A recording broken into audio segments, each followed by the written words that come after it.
It was a bitterly cold night. The kind of night when even the city's neon lights seemed tired, where the hum of passing cars echoed like ghosts on wet asphalt.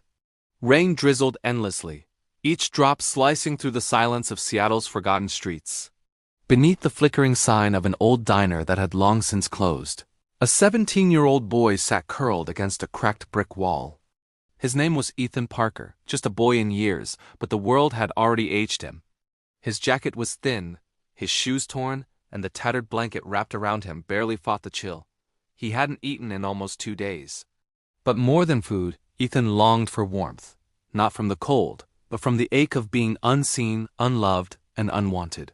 He pulled his knees closer, closing his eyes against the wind. In that darkness, he remembered his mother's voice, soft, kind, and steady.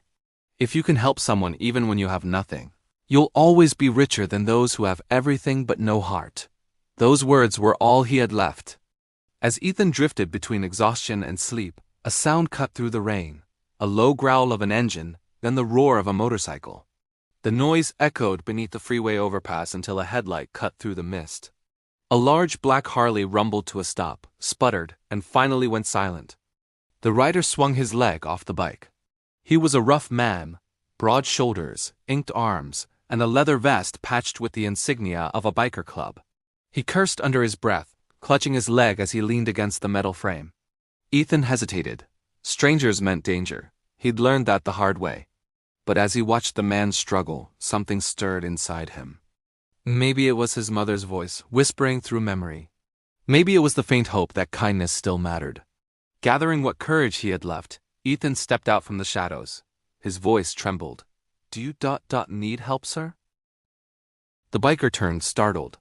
His eyes widened at the sight of this skinny, ragged boy standing barefoot in the rain. The bike's tire was flat, the man's leg scraped, and his phone screen glowed dead. Without another word, Ethan dropped his worn backpack and knelt beside the Harley. He pulled out everything he owned, a roll of bandages, a rusty multi-tool, and a few crumpled dollar bills. With shaking fingers, he wrapped the man's leg, tightening the bandage just enough to stop the bleeding. Then he crouched by the tire, inspecting the rim. His hands were red and raw from the cold, but he worked carefully, determined to fix what he could. When he finished, Ethan pressed his last few dollars into the man's hand. "There's a gas station a few blocks away. You can get help there. Take this. It's all I've got." The biker stared at him, speechless. But before he could respond, Ethan stepped back into the shadows, embarrassed and shivering. "Don't worry about me. Just get home safe," he muttered, curling back beneath his blanket. That night, Ethan fell asleep to the sound of engines above and rain tapping against the concrete. He was still cold, still hungry. But for the first time in a long time, his heart was warm. Morning came with the dull gray of dawn and the distant sound of thunder. Only it wasn't thunder. It was engines. Dozens of them. Ethan stirred, confused. The ground beneath him began to tremble. Then, out of the mist, a wall of chrome and leather rolled into view. One motorcycle, then 10, then 20, until the entire underpass was filled. Over 100 bikers surrounded him, engines roaring like a living storm. Ethan froze, clutching his blanket. Panic rose in his chest. He thought he'd done something wrong, that the man from last night had brought trouble. Then, from the center of the roaring pack, the biker stepped forward. The same man from the night before, but this time his face wasn't angry. It was solemn. He raised his hand. Instantly, the engines went silent. The only sound left was the dripping water from the bridge above. The man's voice echoed through the underpass. "This kid," he began, his tone deep and steady. "This kid gave me everything he had when he had nothing. He fixed my bike, patched my leg, and gave me his last dollar, without asking for a damn thing in return." He turned to Ethan, eyes full of something Ethan hadn't seen in years, gratitude. "The world might call him homeless," he said, "but I call him family now." Then something extraordinary happened. One by one, every biker dismounted. They walked toward Ethan, not with menace, but with quiet respect. They placed bags of food, warm jackets, and boots at his feet. One man took off his heavy leather jacket and draped it over Ethan's shoulders. Another handed him an envelope filled with cash. Another pressed a set of keys into his palm. "It's to a small apartment," the biker said softly. "You'll find warmth there." "It's yours now." Ethan's eyes flooded with tears.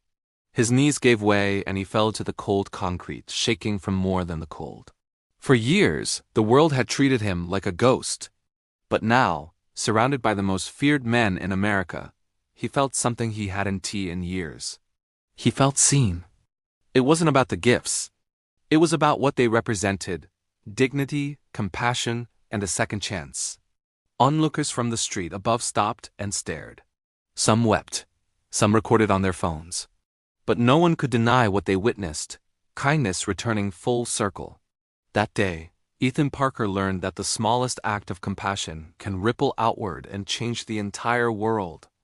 And somewhere, his mother's words echoed in his heart again. If you can help someone, even when you have nothing, you'll always be rich in the ways that truly matter. Ethan didn't just survive that winter. He found a family not by blood, but by the bond of kindness. So if this story touched your heart, remember this: kindness never dies. One act can light up 1,000 lives.